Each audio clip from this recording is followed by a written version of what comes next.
새해 첫 기업 체감 경기 지수가 발표됐습니다. 글로벌 긴축 기조와 통상 마찰 우려, 또 북핵 변수까지 다양한 리스크가 동반되면서 아직까지는 경기에 대한 부정적 전망이 우세한 것으로 드러났습니다. 자세한 내용 대한상공회의소 김문태 과장 연결해서 알아보겠습니다. 과장님 안녕하십니까? 네, 안녕하세요. 네, 해가 바뀌고 처음으로 기업 체감 경기에 대한 조사 결과가 발표가 됐습니다. 자, 올 1분기 제조업 기업 경기 전망 어떻습니까? 간단하게 설명해 주시죠. 네, 저희가 지난달 4일부터 15일까지 전국에 있는 제조업체 2,100여 개사를 대상으로 경기 전망 지수를 조사해 봤는데요. 올해 1분기 전망치가 86으로 지난 4분기보다 조금 오르긴 했지만 기준치인 100을 넘지는 못했습니다. 지수가 100을 넘으면 경기를 긍정적으로 예상하는 기업이 더 많은 거고 100 미만이면 그 반대인데요. 아직까지는 체감 경기를 부정적으로 느끼는 기업이 더 많은 것 같습니다. 글로벌 경기가 나아지고 있고 문재인 정부도 경기 호전세를 전망을 하고 있는데 지표상으로는 아직 우리 제조업에 대한 부정적인 전망이 더 우세하다 이렇게 볼 수 있는 거군요. 네, 맞습니다. BSI 지수가 조금 올라서 새해 들어서 좀 회복 기미를 보이는 게 사실이지만 여전히 부정적 전망을 하는 기업이 더 많은 게 사실이고요. 기업들에게 한번 이유를 물어봤더니 갖가지 대내외 불확실성이 부담된다라고들 얘기들 많이 하고 계시고요. 기업 입장에서는 투자와 경영 활동을 하려면 미래 예측 가능성이 어느 정도 담보가 돼야 되는데 나라 안팎으로 여러 리스크 요인들이 존재하고 있거든요. 대외적으로 보면 이 원화 강세에 따른 환율 문제, 그리고 글로벌 긴축 기조, 통상 마찰 우려 등을 많이들 지적하고 계시고요.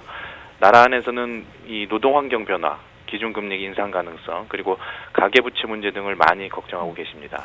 사실 환율 문제에 대해서 벌써 우려의 목소리가 많이 나오고 있는데 이 환율에 대해서 우리 기업과 제조기업들, 특히 재계가 느끼기에 얼마나 심각한 건지가 궁금합니다. 어제 김동연 부총리와 이주열 총재가 이 문제에 대해서 좀 같이 대처를 하겠다라고 얘기를 하기는 했지만 아직 정부 입장에서 크게 개입을 하는 것 같지는 않거든요. 어떻습니까? 기업 입장에서 크게 두 가지가 부담입니다. 하나는 이 원화 강세로 경쟁국들과의 가격 경쟁에서 밀리면 이 수출 채산성이 악화되는 부분이 있고요. 다른 하나는 경우에 따라서 환율 변동에 따라 이 물건을 많이 팔고도 손해가 날 수준의 가능성도 있다고 얘기하시는 분들도 계시거든요. 네. 아마 상당수 수출 기업이 공감을 하고 계실 텐데 이거보다 더 큰 문제는 이 대기업 같은 경우는 그런 어떤 이 환해지 시스템이라든지 이런 것들 잘 갖추고 있는데 중소기업들 경우 이런 환해지 전략이라든지 뾰족한 대안을 갖추고 있기가 쉽지가 않아서 지금 현재로서는 그저 눈에 보이는 각종 비용 절감만 하고 있는 것이 현실입니다. 이게 더 큰 문제라고 볼 수 있는 거죠. 그렇군요. 과장님, 이렇게 환율 얘기를 듣다가 보니까요. 각국이 지금 내수 위주로 돌아가고 있고요. 때문에 무역 장벽이 곳곳에 둘러쳐가는 분위기인 것 같거든요.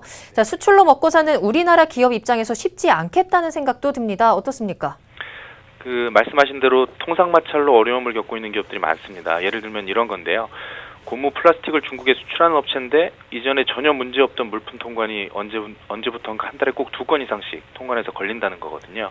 또 기일에 맞춰서 꼬박꼬박 들어오던 물품 대금이 특별한 이유 없이 송금 시기를 2개월 이상 의도적으로 지연시킨다든지 중국의 경우는 좀 상황이 나아지고는 있는데 동남아 등 다른 나라로 이런 보호무역주의가 번질 수 있다는 경각심들을 기업들이 갖고 있는 것 같습니다. 그렇군요. 그렇다면 이 같은 상황에서 우리 제조기업, 재계가 정부에 원하는 바는 뭐가 있을까요? 지금 정부에서도 많은 노력을 기울이고 있긴 하지만 통상마찰이라든지 북핵 리스크 이런 것들은 기업 입장에서 어떻게 할 수 있는 부분이 아니거든요. 정부 차원의 리스크 관리가 필요한 부분이라는 생각이고요. 하지만 기업 스스로도 이 노동환경 변화라든지 이 환율 변동에 대한 자체적 리스크 관리 체계를 갖춰나갈 필요도 있는 것 같습니다. 그렇군요. 정부의 관리와 기업 스스로의 변화를 짚어주셨습니다. 네, 잘 들었습니다. 지금까지 대한상의 경제정책팀 김문태 과장과 이야기 나눠봤습니다.